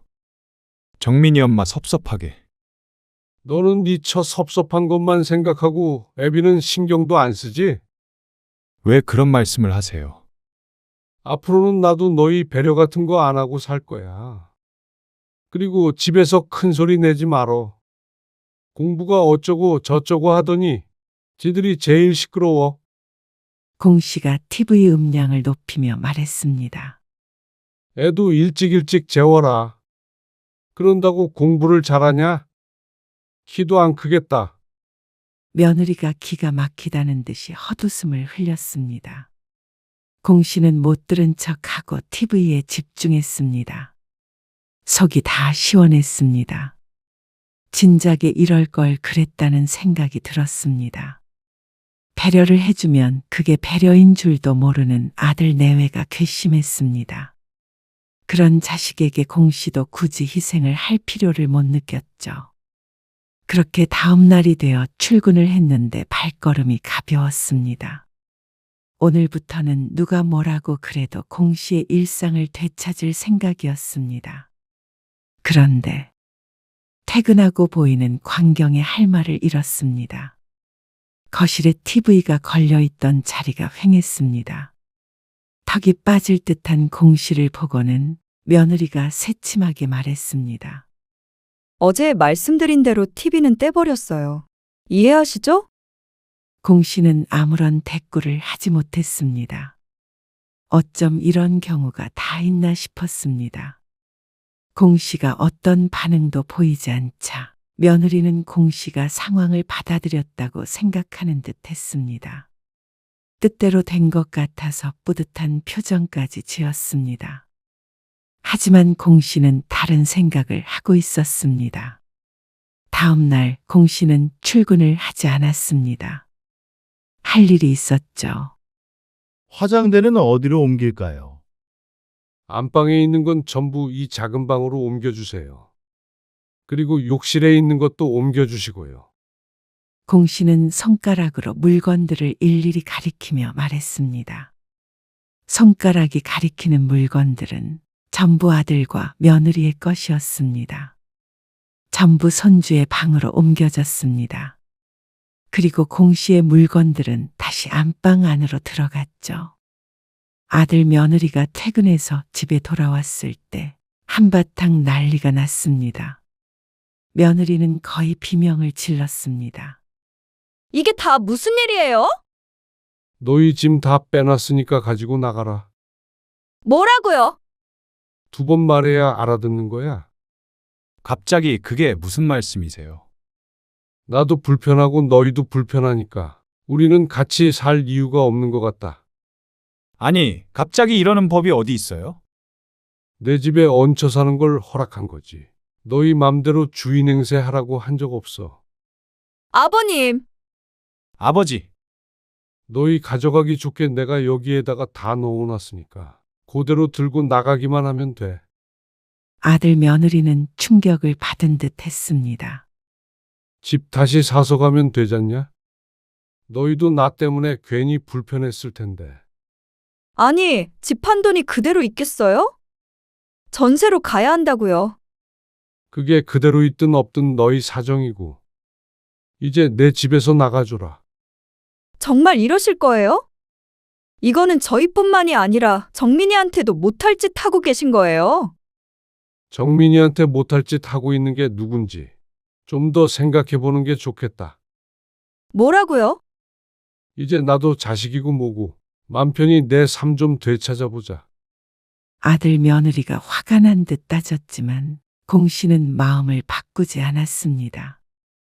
아들 부부도 짐을 그대로 두고 생활할 수도 없었죠. 냉장고랑 소파랑 저희가 이사 올 때 들고 온 거 다시 들고 갈 거예요. 그러면 새 걸로 다시 사나? 내 거 버린 건 너희였으니까. 혹시나 들고 가기만 해봐라. 절도범으로 신고해버릴 테니까. 아들은 어처구니 없어 했습니다. 하지만 공 씨는 눈 하나 깜빡하지 않았습니다. 아들은 분한 듯 보였습니다. 그러다가 또 하루 뒤에는 사과를 했습니다. 저희가 아버지 마음 상하게 했다면 죄송해요. 죄송해요. 아버님, 저는 다 잘해보려는 마음에 그런 거였어요. 저희 사정 아시잖아요. 집 한 돈으로 어딘가에 투자를 한 모양이었습니다. 그래서 전세도 대출을 많이 끼고 가는 듯 했죠. 하지만 공 씨는 더는 신경 쓰지 않기로 했습니다. 이런저런 사정 다 봐주다 보니 결국 이 모양 이 꼴이 되었습니다. 공 씨도 학습 능력이 있었습니다. 똑같은 일을 반복하고 싶은 생각은 없었습니다. 상황이 좋지 않다 뿐이지 막말로 깡통차고 거리에 나앉는 것이 아님을 알고 있었습니다. 그러니 공 씨도 죄책감 같은 건 갖지 않기로 했습니다. 저희 이렇게 나가면 다시는 안 와요. 아시죠? 그러니 마지막 기회를 준다는 듯이 말하는 아들. 그래. 이제 각자 잘 살자. 나도 무소식이 희소식이라고 생각하고 살 테니까. 고작 TV 하나로 이렇게 하신 거 후회하실 거예요. 고작 TV가 아니었습니다. 부모에 대한 예의를 밥 말아먹은 아들 내외와는 더 이상 살 수 없었을 뿐이었죠. 공 씨는 끝내 마음을 돌리지 않았고 아들 내외는 일주일 뒤에 이사를 나갔습니다. 짐 때문에라도 서둘러야 했습니다. 공 씨는 그제서야 평화를 되찾은 것 같았습니다. 이렇게 마음 편하게 있어 본 게 언제였는지 기억도 나지 않았습니다. 이래서 자식과의 합가는 위험한 것이구나 생각했습니다. 평생 다르게 살았던 사람이 함께 살 수 있는 건 부부밖에는 없는 듯 했습니다. 공 씨는 앞으로도 며느리와는 다시 잘 지낼 수 없을 것 같았습니다. 며느리도 그럴 테지만 말이죠. 그리고 아들도 마찬가지였습니다. 이번 일로 아들에게 크게 실망하게 되었습니다. 적어도 몇 년간은 아들에게서 소식이 없어도 전혀 서운할 것 같지 않았습니다.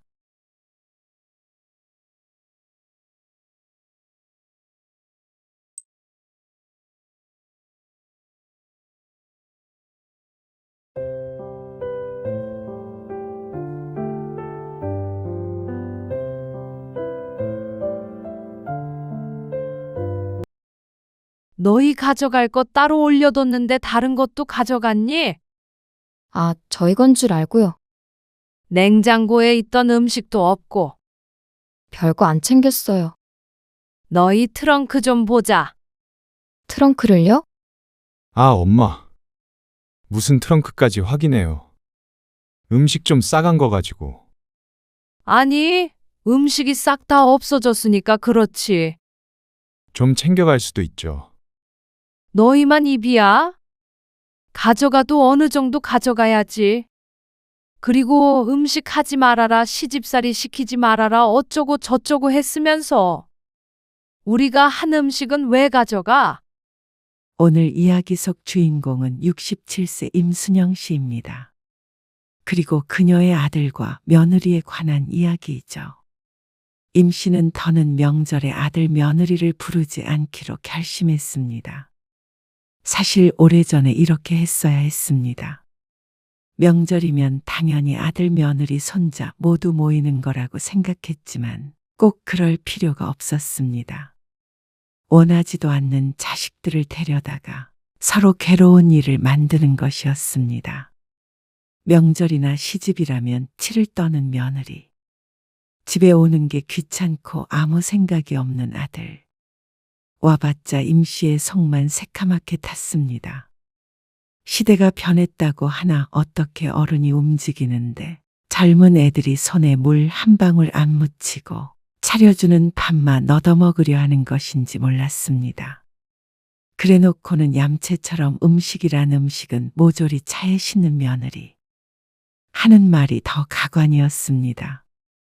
친정엄마는 명절에 힘들다고 음식을 따로 안 하니 명절 음식 좀 챙겨가겠다는 것이었습니다.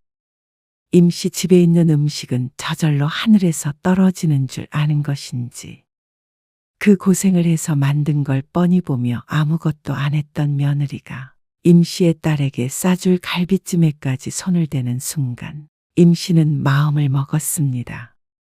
차라리 안 오는 게 나을 것 같은 아들 내외였습니다. 부모라고 모든 자식이 반갑기만 한 것은 아니란 걸 깨달았죠. 임씨는 아들 하나 딸이 하나 있었습니다. 듬직한 아들과 애교 많은 딸이 하나씩 있으니 임씨는 세상 부러울 것이 없었습니다. 그런데 아들이 듬직했던 것도 모두 총각때나 그랬던 것이었습니다. 가정이 생기고 또 아이가 생기니 아들은 점점 변했습니다. 아, 꼭 전날에 가야 해요? 명절 전날에는 와야지 그래도. 그냥 당일에 가면 어떨까 싶은데. 뭐?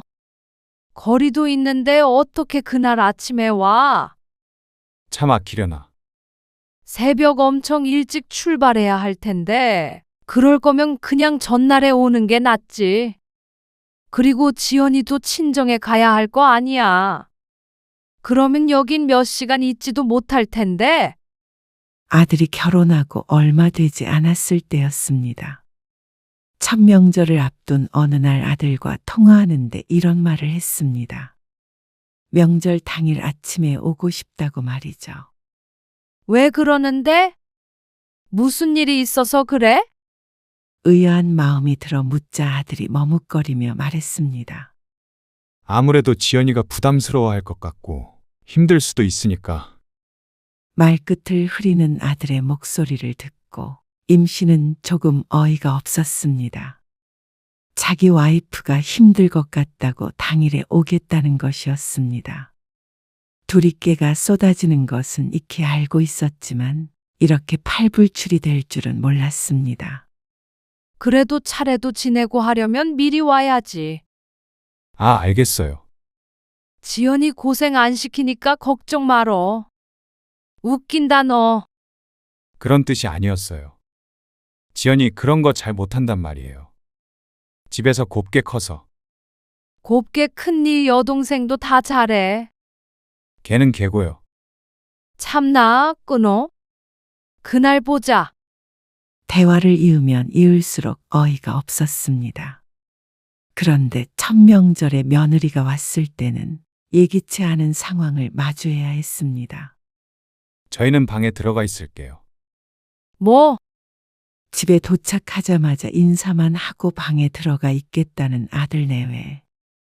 음식 준비로 분주해 보이는 부엌이 눈에 보이지 않는 듯 했습니다. 그래도 같이 앉아서 얘기도 하고 해야지. 아들이 결혼하고 첫 명절이니만큼 오순도순한 모습을 상상했었는데 당황스러웠습니다. 그래, 오빠. 이리 와서 앉아. 새언니랑 같이.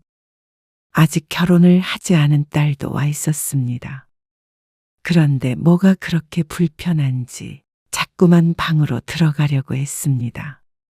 아직 음식 준비 다 안 됐어요? 거의 했고 전만 붙이면 돼.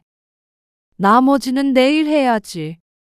민선이랑 하시면 되잖아요. 임씨에게 딸과 함께 전을 부치라는 아들. 그러니까 며느리는 시키지 말라는 말을 돌려서 하는 것이었습니다. 어처구니가 없어서 헛웃음이 나왔습니다. 첫 명절부터 며느리에게 전 부치는 일을 떠넘길 생각은 없었습니다. 그런데 아들의 머릿속이 너무 투명하게 보여서 기가 찬 것이었죠. 아, 음식 안 시킬 테니까 좀 나와 있어. 그제서야 슬그머니 자리를 잡고 앉는 아들 내외. 그리고 정말로 명절 음식을 준비하고 저녁 밥상을 준비하는 동안 며느리는 아무것도 하지 않았습니다. 숟가락, 젓가락조차 놓을 시도도 하지 않는 걸 보니 둘이 이미 말을 맞추고 온 것인지 아니면 원래 그러한 성격인지 알 수 없었습니다. 자신보다 훨씬 어린 시누이도 열심히 거드는 걸 봐도 아무 생각이 안 드나 싶었습니다. 하지만 첫 명절이라 그렇겠거니 생각했습니다. 그런데 다음 명절에도 그랬던 것을 보면 적응의 문제가 아님을 알았죠. 그리고 아들이 결혼한 지 2년 정도 됐을 때는 아이가 생기는 바람에 명절에 오지 않은 때도 있었습니다. 명절 때나 얼굴을 한 번씩 볼 수 있었는데 그나마도 못 보게 되니 아들 얼굴을 까먹을 지경이었습니다. 그리고 아이가 태어나니 아들 며느리는 그게 무기라도 된다는 듯이 행동했습니다. 범서가 나와서 설거지 좀 도와줘. 설거지요. 민선이는요? 민선이도 정리하느라 바빠. 애 재워야 하는데 지연이 있잖아. 지연이도 좀 쉬어야죠. 밥 먹고 방에 쏙 들어가 버린 아들 며느리를 부르러 왔습니다. 아들한테 설거지 좀 시키려고 했더니 아이 핑계를 댔습니다. 며느리는 한 일도 없는데 쉬어야 한다며 아들은 나오지 않았습니다. 어이가 없었지만 아이 때문에 그렇다는 걸 억지로 끌어낼 수도 없는 노릇이었습니다. 그러니 아들 내외가 점점 얄미워질 수밖에 없었죠. 처음엔 별 생각 없었던 임씨도 아들이 자꾸만 며느리를 싸고 도니 이상한 마음이 들었습니다. 며느리가 무얼해도 미워 보일 때가 종종 있었죠. 고모, 이것 좀 데워주실 수 있어요? 애기 먹여야 하는데 자꾸 보채서요. 젖병을 임씨의 딸에게 내밀며 묻는 며느리가 미워 보인다면 말 다 했습니다. 설거지하느라 앞섭이 젖어있는 시누이에게 그러고 싶나 생각이 들었습니다. 임씨가 아무리 시어머니라 팔은 안으로 굽는다지만 임씨의 며느리는 유별난 감이 있었습니다. 주변에 물어봐도 얌체 같은 며느리가 있긴 하지만 임씨의 며느리처럼 손 하나 까딱하지 않는 며느리는 좀처럼 없었습니다. 아들을 통해서 한마디 했다가 시집살이 시키는 못된 시모 취급을 받은 뒤로는 언행도 조심스러웠습니다. 그런 시모가 되고 싶은 건 아니었으니 말이죠. 그리고 나중에 내 딸이 시집 갔을 때를 생각하면 임씨는 최대한 며느리에게 잘해주고 싶었습니다. 1년에 2-3번 만나는데 굳이 일을 시켜야 하느냐 한다면 임씨도 그건 아니었습니다. 하지만 그런 임씨의 마음을 알아준다면 다행이었겠지만 며느리도 아들도 안중에 없는 모양이었습니다. 명절 연휴가 시작되기 하루 전 임씨는 많이 아팠습니다. 응급실에 다녀올 정도였는데 수액을 맞고 퇴원했죠. 이번에 차례는 안 지내는 게 어때? 음식 재료를 다 사놨는데 그건 어떻게 해요? 뒀다가 다른 거 해 먹으면 되지 않아? 다 썩을 텐데. 그리고 애들도 오는데 명절 음식도 없으면 되겠어요? 그럼 간소하게 하자. 간소하게. 알겠어요. 임씨의 딸도 그런 엄마를 도와준다면서 명절 전날 아침 일찍 왔습니다. 오빠는 언제 온대요? 2-3시쯤 오려나 모르겠네. 그리고 아들 며느리는 4시쯤에 도착했습니다. 집이 따뜻하네요. 한마디 말만 하고 또 방으로 쏙 들어가서 10분째 나오지 않는 아들과 며느리. 손자는 정신없이 거실을 뛰어다니느라 바빴습니다. 애를 봐야 하는 것도 아닌데 왜 꼭 저러는지 몰랐습니다. 몸도 안 좋은데 참 그게 거슬렸습니다. 평소와 같았을 뿐인데 말이죠. 오늘은 내가 컨디션이 안 좋아서 말이야. 너희도 좀 나와서 도와줘라. 그래서 아들네에게 음식하는 걸 도우라고 했습니다. 그랬더니 아들은 놀란 표정을 지었습니다. 자신에게 하는 소리가 맞나 하는 얼굴이었죠. 전도 붙이고 해야 되는데 손이 부족해서 그래. 민선이 있잖아요. 너는 너희 아버지도 거드는데 방 안에 콕 박혀 있고 싶니? 그 전까지는 애가 어리니까 이해를 했지만 이젠 아니었습니다. 같이 먹을 음식인데 굳이 아들 며느리만 일해서 제외하는 것도 합리적이지 못한 일이었습니다.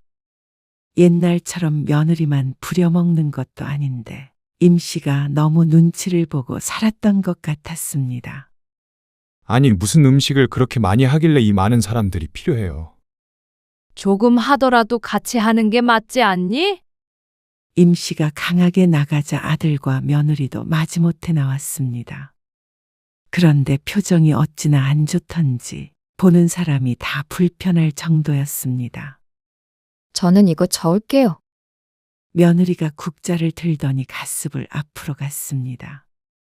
갈비찜 올려둔 것이 있는데 그걸 적겠다고 나섰습니다. 임 씨는 별 생각 없이 고개를 끄덕였습니다. 그런데 한참 무언가를 하다가 다시 가스레인지를 보았는데 아직도 그 앞에 서 있는 며느리를 발견했습니다. 한 손으로는 국자로 냄비 안을 천천히 적고 있었고 다른 한 손에는 휴대폰을 들고 뭔가를 보고 있었습니다. 너 뭐 하니?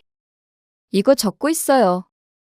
죽 쓰는 것도 아니고 갈비찜은 그렇게 계속 저을 필요 없어. 아. 그러지 말고 전 부치는 건 민선이가 할 거니까 이쑤시개에 이것들 좀 꽂아줄래? 네. 범석이 너는 음식물 쓰레기 좀 버려주고. 알겠어요. 아들 며느리에게도 임무를 주고 임 씨는 할 일을 했습니다. 여러 사람이 같이 하니 일은 수월했습니다.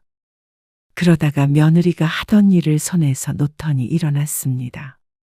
의아하게 쳐다보자 며느리가 미식거린다는 듯한 얼굴로 말했습니다. 기름 냄새를 오래 맡았더니 속이 안 좋아서요. 잠깐만 화장실 좀 다녀올게요.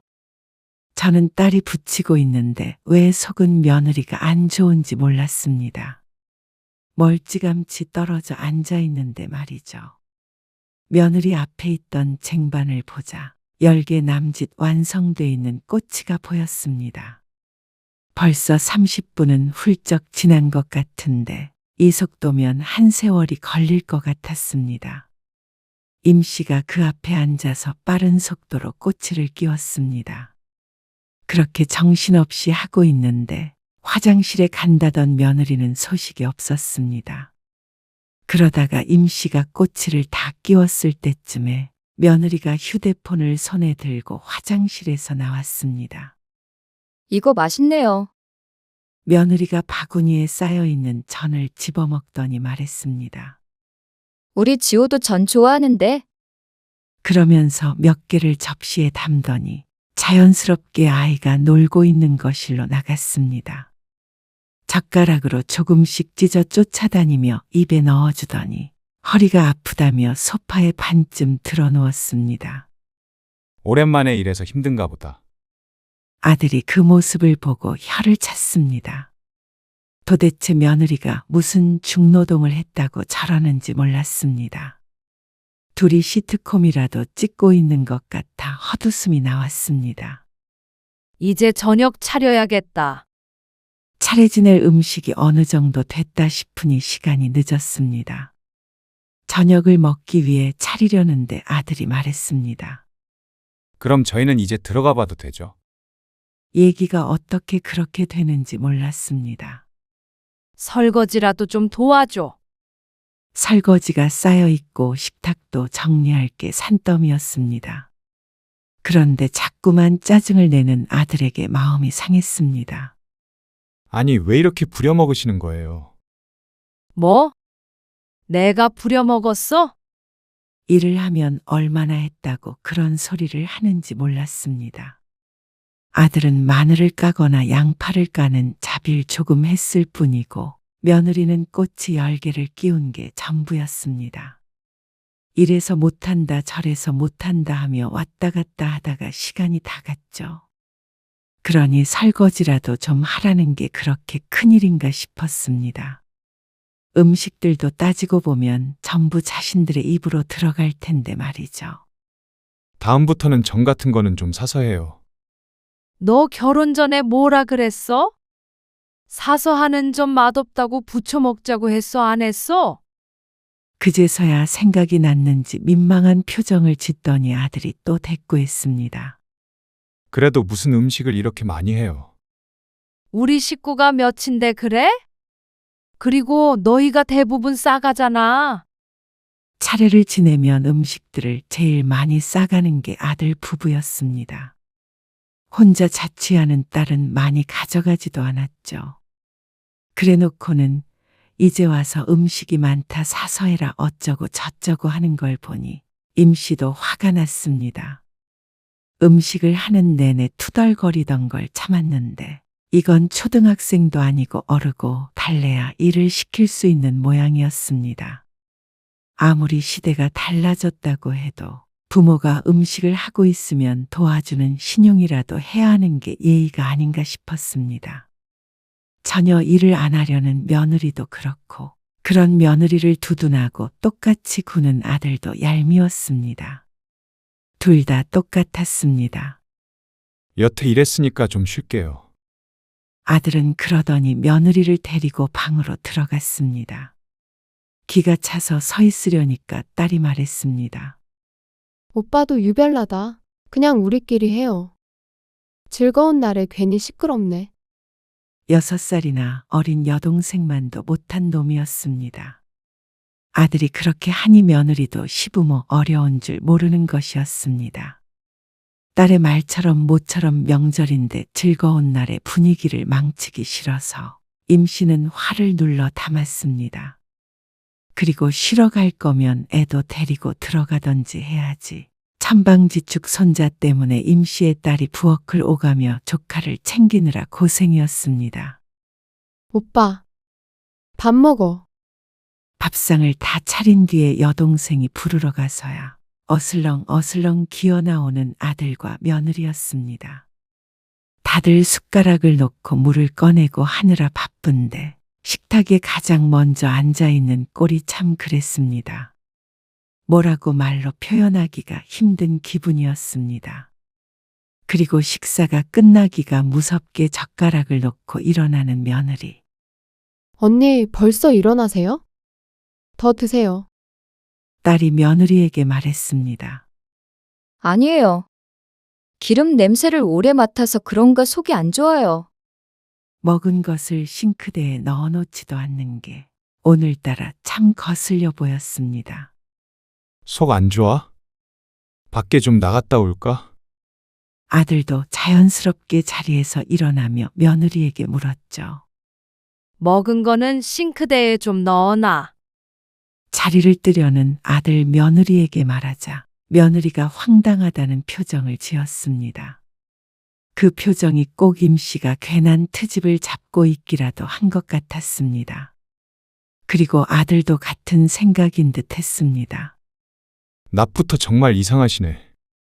명절에 저들은 아무것도 안 하는 게 익숙해서인지 임씨가 이번 명절에 유독 이상하게 군다고 생각하는 듯 했습니다. 임씨도 이러는 이유가 있었습니다. 그래도 임씨가 응급실에도 다녀왔던 걸 아는 아들 내외가 이번에는 조금은 손을 보탤 거라고 내심 기대했습니다. 그게 인지상정이니까 말이죠. 또 몸도 아픈데 굳이 차례를 지내려고 하느냐? 왜 사서 고생을 하냐? 누군가는 그렇게 말할 수도 있었습니다. 하지만 임씨는 1년에 몇 번 되지 않고 가족들이 다 같이 모이는 유일한 날이니 그때만큼은 다 같이 오순도순 음식도 하고 전도 부치고 그렇게 지내고 싶었습니다. 그리고 그렇게 말하는 사람이라면 누군가가 한 음식은 먹지도 말아야 하는 게 아닌가 하는 생각이 들었습니다. 누구보다도 잘 먹고 꼭 집에 싸가기도 하면서 음식 할 때만 바른 소리를 못해서 안달이고 혼자만 깨어있는 사람이 되는 게 임씨는 더 이해가 가지 않았습니다. 너희도 양심껏 도와야지. 아, 그냥 다음부터는 밖에서 사 먹어요. 여러 사람 힘들잖아요. 시집살이 안 시키신다더니. 네. 어머님, 요즘에는 집에서 이렇게까지 음식하는데 많이 없어요. 거의 외식하죠. 맛있다고 먹을 땐 언제고 꼭 이런 말을 해야만 하는 모양이었습니다. 이렇게 음식하는 걸 고집하는 임씨가 고지식한 꼰대이고 자신들은 피해자가 되기라도 한다는 듯이 말이죠. 됐다. 음식하자고 한 내가 설거지도 다 해야 한다는 거잖아. 들어가서 쉬어. 임씨의 비꼬는 말에 아들이 한숨을 쉬었습니다. 그런데 고개를 절레절레 흔들고는 며느리를 데리고 방으로 들어가 버렸습니다. 딸조차도 황당한 표정을 지었습니다. 아니, 자기들이 뭘 했다고 저래. 시집살이를 안 당해봐서 저런 말을 하지. 싹싹 비워진 아들 며느리의 밥그릇을 치우며 임씨가 한숨을 지었습니다. 식사를 마칠 때까지 아들 며느리는 방에서 나오지 않았습니다. 그리고 임씨의 딸이 과일을 깎아서 내오기가 무섭게 나와서 자신들 먹을 목만 덜어서 홀랑 들어가 버렸죠. 이제는 욕도 나오지 않았습니다. 이래도 좋다 저래도 좋다 했더니 정말로 자신들이 잘하고 있다고 생각하는 것 같았습니다. 그리고 다음 날이 되었을 때 일찍 일어난 임씨 가족과는 다르게 아들 며느리는 손자가 일어난 후에도 한참 있다가 눈을 떴습니다. 애초에 기대조차 하지 않았기에 굳이 깨우지도 않았습니다. 또 시집살이가 어쩌고 저쩌고 할 것이 뻔하기에 말이죠. 아침에도 준비할 것들이 있었습니다. 어제 해놓지 않은 음식도 몇 가지 있었습니다. 나물을 하고 국도 끓이고 하는데 웬일인지 며느리가 옆으로 와서 말을 걸었습니다. 고기가 뽀얗고 좋아 보이네요. 팩에 담겨 있는 소고기를 가리키며 한 말이었습니다. 선물 들어온 거야. 딸이 내년에 결혼을 앞두고 있었는데 사돈들 집에서 명절이라고 보내준 선물이었습니다. 수십만 원은 거뜬히 넘을 것처럼 고급스러운 선물 세트였습니다. 그 중에 조금 덜어서 국거리로 사용했고 또 일부는 산적을 만들었습니다. 덕분에 이번 명절에는 소고기는 갈비찜 용만 사면 되었죠. 그리고 나머지는 국거리로 쓰기엔 아까워서 다시 싸놓았습니다.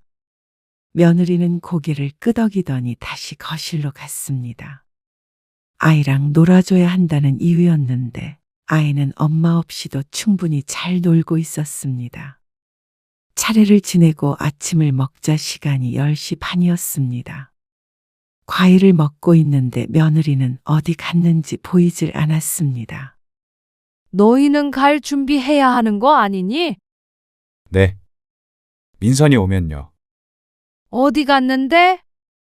차에 뭐 실어야 한다고 갔어요. 그런데 잠시 뒤에 돌아온 며느리는 또다시 부엌으로 들어갔습니다. 그리고 양손에 뭔가를 가득 들고 밖으로 나갔습니다. 그러기를 몇 번 반복하니 임씨가 의아해서 다시 물었습니다. 도대체 뭘 씻는 거야? 너희 싸갈 거 식탁 위에 2봉지 넣어놨는데. 아, 글쎄요. 아들이 뒤통수를 극적거렸습니다. 그런데 아무래도 기분이 이상해서 임씨가 몸을 일으켰습니다. 그리고 부엌으로 가니까 딸에게 싸주려고 한 봉지도 없어졌습니다. 여기 있던 건 민선이 싸주려고 따로 놨던 건데. 뭔데요? 소갈비찜 말이야. 그래서 일부러 넉넉하게 한 거야. 너희 것도 싸놨었는데 민선이 것도 가져간 거야. 글쎄요. 전 모르겠어요. 그런데 이상했습니다. 부엌 한켠에 놓여 있었던 바구니가 횡하니 빈 것이 보였습니다. 과일잎과 전, 산적도 안 보였고 나물도 따로 반찬통에 넣어놨는데 없었습니다. 혹시 내장고에 넣어놨나 싶어서 열어보았는데 더 황당한 장면을 목격했습니다. 여기 있던 소고기는 어디 간 거야?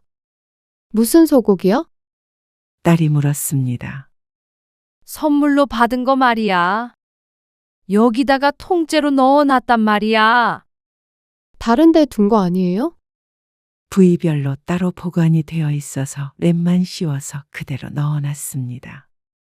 그걸 넣기 위해서 냉장고 정리도 했으니 잘못 기억하고 있을 리가 없었습니다. 그때 며느리가 문을 열고 들어왔습니다. 여보, 가자. 애기 챙겨. 알았어. 엄마, 저희는 이만 가볼게요. 아니, 잠깐만. 나가려는 아들 내외를 임씨가 멈춰 세웠습니다. 아무래도 이런 짓을 할 사람은 며느리밖에 없었습니다. 다들 과일 먹느라 바쁠 때 계속 부엌과 차를 오갔으니 말이죠. 뭐 싸간 거야? 네? 뭐가요? 너희 가져갈 거 따로 올려뒀는데 다른 것도 가져갔니? 아, 저희 건 줄 알고요. 냉장고에 있던 음식도 없고 거의 도둑이 왔다 간 것처럼 텅텅 비어 있었습니다. 별거 안 챙겼어요? 그런데 별거 안 챙겼다는 며느리. 그러면 음식들이 하늘로 솟기라도 했다는 말인지. 너희 트렁크 좀 보자. 트렁크를요? 아, 엄마. 무슨 트렁크까지 확인해요. 음식 좀 싸간 거 가지고. 아니, 음식이 싹 다 없어졌으니까 그렇지. 좀 챙겨갈 수도 있죠. 너희만 입이야. 가져가도 어느 정도 가져가야지. 그리고 음식 하지 말아라, 시집살이 시키지 말아라 어쩌고 저쩌고 했으면서 우리가 한 음식은 왜 가져가? 엄마, 진짜 이러실 거예요? 진짜 쪼잔하게. 뭐? 쪼잔. 어처구니가 없었습니다. 그 소리를 누가 누구한테 해야 하는 건지 몰랐습니다. 너희 트렁크 좀 봐. 그러고는 빌라 밖으로 갔더니 입구 쪽에 주차되어 있는 아들 차가 보였습니다. 짐을 더 실을 생각이었는지 트렁크는 활짝 열려 있는 채였습니다. 그런데 트렁크 안이 가관이었습니다. 아주 정리도 어쩜 그렇게 예쁘게 했는지 몰랐습니다.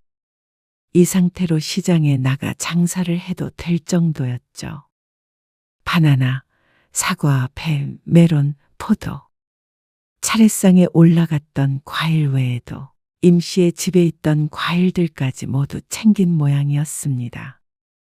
그리고 이틀 동안 했던 각종 음식들도 미리 챙겨왔던 것인지 반찬통에 곱게 담겨 있었습니다. 그렇게 트렁크를 가득 채울 정도의 음식들을 보니 얼이 빠졌습니다. 둘이 먹으면 얼마나 먹는다고 이렇게 욕심을 부리는지 몰랐습니다. 그런데 며느리가 하는 말을 들으니 더 기가 찼습니다. 저희 엄마가 몸이 안 좋으셔서 이번에 음식을 못했다고 그러셔서요. 가져가서 명절 분위기 좀 내려고요. 몸이 안 좋은데 왜 음식을 해서 여러 사람 힘들게 하냐는 아들의 말이 떠올랐습니다. 그렇게 비난을 하더니 자기 친정엄마는 몸이 아프다고 임씨가 한 음식을 몽땅 털어가려던 것이었습니다. 너희 정말 너무한 거 아니니? 이 소고기는 누가 챙기래? 냉장고에 잘 넣어뒀던 소고기도 트렁크에 들어 있었습니다. 임씨가 요리에 쓴 양은 얼마 안 되었고 남은 부분만 해도 30만 원은 좋게 넘을 것 같은 모양새였습니다. 그런 걸 물어보지도 않고 가져가려고 했던 신부가 참 못됐습니다. 왜 음식 가지고 그러세요? 어차피 두 분이서 이거 다 못 드시잖아요. 그래서 다 못 먹을까봐 우리 걱정해서 너희가 더 치워주는 거야? 나는 뭐 안 힘들어서 그렇게 명절 음식 했는 줄 알아? 너희는 양심이 있니? 그러자 며느리의 표정이 굳어졌습니다. 한마디 했다고 또 기분이 안 좋은 듯 했습니다. 가족끼리 그러세요. 너희가 뭐 하나 제대로 도와주길 했어? 아니면 장 본다고 단돈 5만 원이라도 보탰어? 빈손으로 몸만 덜렁 와서 해주는 밥 먹고 시집살이 싫다고 설거지 한 번 안 하면서 이런 게 가족이니? 이런 게 가족이면 난 이제부터 너희 가족 안 해. 뭘 그렇게까지 얘기하세요? 너네 얌체짓 하는 거 여태까지 참을 만큼 참았어. 이것도 시집살이라고 느낀다면 할 말 없어. 아니, 앞으로 명절이든 뭐든 너희는 오지 말어. 그게 갑자기 무슨 소리세요? 그러면 너희는 오히려 좋은 거 아니야? 그렇게 오기 싫어했잖아. 언제 오기 싫어했다고 그러세요? 음식 준비하기 싫으니까 당일에 오고 싶다고도 했었잖아. 당일에도 오지 말고 너희끼리 시간 보내라는데 뭐가 문제야? 아무리 그래도 아들은 그러면서 며느리를 힐끔 쳐다보았습니다. 좋아해야 하는 건지 나빠해야 하는 건지 그것조차도 며느리의 눈치를 봐야 알 수 있는 것 같았습니다. 등신도 상등신이 따로 없다고 생각했습니다. 왜?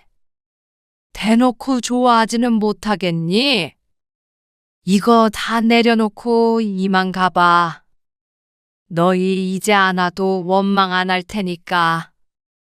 임 씨는 트렁크에 있던 음식을 모조리 꺼내게 했습니다. 원래 아들네를 주려던 목까지 말이죠. 사과 한쪽도 주기가 싫었습니다. 살다 살다 자식에게 이렇게 아까워질 날이 올 줄은 몰랐습니다. 아들 며느리는 뒤도 안 돌아보고 쌩하니 가버렸습니다. 그리고 연락도 오지 않았죠. 이렇게 괘씸한 것들 먹인다고 그동안 고생했던 걸 생각하면 억울하기까지 했습니다. 하지만 앞으로는 오지 않을 테니 차라리 속 시원했습니다. 얄밉다 얄밉다 할 시간에 우리 가족끼리 오붓한 시간을 보내면 되니까 말이죠. 그리고 다음 명절에 아들 내외는 정말 오지 않았습니다. 그리고 임 씨도 따로 연락하지 않았습니다. 아들이 결혼하고 그렇게 평화로운 명절은 처음이었습니다. 세 식구가 참 오순도순했습니다. 그리고 얼마 뒤에 딸이 결혼을 했습니다. 딸이 결혼하고 혹여나 아들네처럼 될까 걱정했는데 사위도 어쩜 그렇게 살가운 사람을 데리고 왔는지 넷이서 같이 떡국도 끓이고 부침개도 해먹고 참 즐거운 명절을 보냈습니다. 그러니 편애를 할 수밖에 없었습니다. 엄마, 이번에 민선이네 차 사주셨어요? 어떻게 알았어? 민선이랑 통화하다가요. 우리 사위 사준 거지. 아니, 어떻게 그래요? 지연이한테는 안 사주시고. 왜 차별하세요? 우리 가족한테 사준 건데 왜 네가 뭐라고 해? 저희는 가족 아니에요? 어머, 가족 안 하기로 한 거 아니었어? 내년에 민선이 이사한다는데 그것도 좀 보태줄 생각이야. 이러시는 법이 어디 있어요? 이제는 아무것도 안 물려주신다고 할 때는 언제고. 나도 나한테 잘하는 자식이 좋지 않겠어? 내 돈 가지고 내가 쓴다는데 왜 네가 난리야? 명절에 안 가는 것 때문에 이러세요. 안 오는 게 나도 속 편해. 너희도 터치하는 거 싫어하잖아. 그러니까 각자 지금처럼 알아서 잘 살자. 그렇게 전화를 끊고 나니 그 뒤로 아들 며느리가 자꾸만 임 씨에게 연락을 취했습니다. 아무래도 재물이 탐났던 모양인데 임 씨는 아들네에게는 돈은커녕 전 한 쪼가리도 주기 싫었습니다. 뒤늦게 이러는 게 더 괘씸했죠. 사실 딸과 사위에게 그렇게까지 할 생각은 없었지만 아들에게 보란 듯이 사준 것도 있었습니다. 뭐라도 깨달은 바가 있으라고 말이죠. 그리고 효과는 매우 좋았습니다. 그러고 나니 임 씨도 깨달은 게 있었습니다. 그래서 임 씨는 앞으로 자식이 하는 만큼만 해주고 살기로 결심했습니다. 근데 또 아니, 너희도 부모한테 잘하면 뭐가 떨어질지. 그러니 아들이 숨을 삼키는 것이 느껴졌습니다. 아무래도 이제부터는 명절에 아들이 또 오겠다고 할지도 몰랐습니다. 그런다고 쉽게 임 씨의 마음이 바뀔지는 모르지만 말이죠.